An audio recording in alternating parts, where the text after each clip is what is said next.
April నెల 6వ తారీఖు లగాయతు ఏప్రిల్ 12వ తారీఖు వరకు ఉండేటువంటి గ్రహగతుల ఆధారంగా ద్వాదశ రాశుల వారికి ఈ వారం ఏ విధమైనటువంటి శుభాశుభ ఫలితాలు కలగబోతూ ఉన్నాయో ఈ కార్యక్రమం ద్వారా తెలుసుకుందాం. అందులో భాగంగా ఈ వారం ఉండేటువంటి గ్రహగతులను గమనిద్దాం. ఈ వారంలో మిథున రాశి వారికి ఈ వారం మిశ్రమమైనటువంటి గ్రహస్థితి గోచరిస్తూ ఉన్నది. ఈ రాశి వారికి దశమంలో 5 గ్రహాల తాలూకు స్థితిగతులు, వ్యయస్థానమందు గురుడు, జన్మరాశి యందు చంద్రుని యొక్క సంచారము, అలాగే 2వ స్థానమందు కుజుడు, ఈ గ్రహస్థితి వల్ల యోగించేటువంటి గ్రహాల యొక్క సంఖ్య తక్కువ. ముఖ్యంగా దశమంలో రవి, రాహు యోగిస్తూ ఉన్నారు. అలాగే చంద్రబలం ప్రధానంగా కనబడుతూ ఉన్నది. దీనివల్ల ఈ గ్రహస్థితి ప్రత్యేకించి వృత్తిపరమైనటువంటి విషయాలపైనే ఎక్కువగా ప్రభావాన్ని చూపిస్తూ ఉంటుంది. దశమస్తో యథాచంద్ర యత్ర కార్యార్థ సాధనం అన్నారు. గత వారంలో ప్రారంభం చేసినటువంటి పనులన్నీ కూడా ఈ వారం చక్కగా ముందుకు సాగుతూ ఉంటాయి.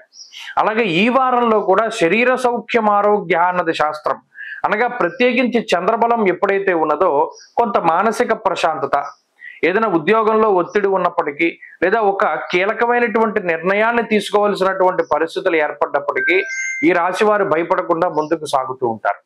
అంతేకాకుండా మిథున రాశి వారికి ఉద్యోగపరమైనటువంటి మార్పులు కనబడుతూ ఉన్నాయి. అర్ధసిద్ధి సదారోగ్య అన్నారు. ఇక్కడ శుభ కార్యక్రమాలకు సంబంధించినటువంటి సూచనలు కూడా కనబడుతూ ఉన్నాయి. అనగా ధనాన్ని ఏదైనా ఖర్చు పెడితే శుభ కార్యక్రమాలకు, మరే ఇతరత్ర బంధువులు, మిత్రులు వీళ్ళందరూ కలిసి ఉన్నప్పుడు ఏ భోజనాలు పెట్టుకోవడానికి వాటికి కూడా ధనాన్ని ఎక్కువగా ఖర్చు పెడుతూ ఉంటారు.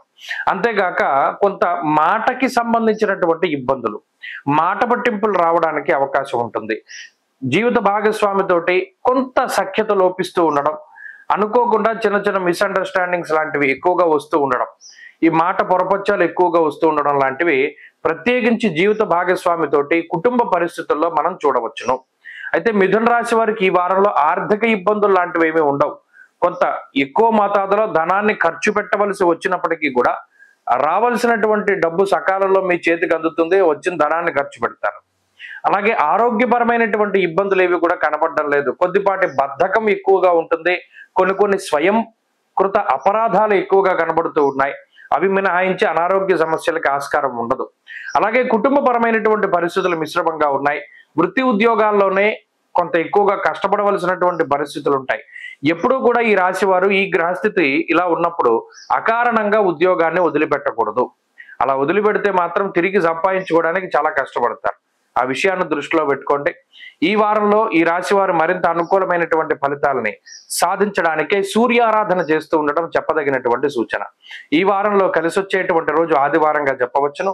అదృష్ట సంఖ్య 8, అదృష్ట వర్ణము ఎరుపు.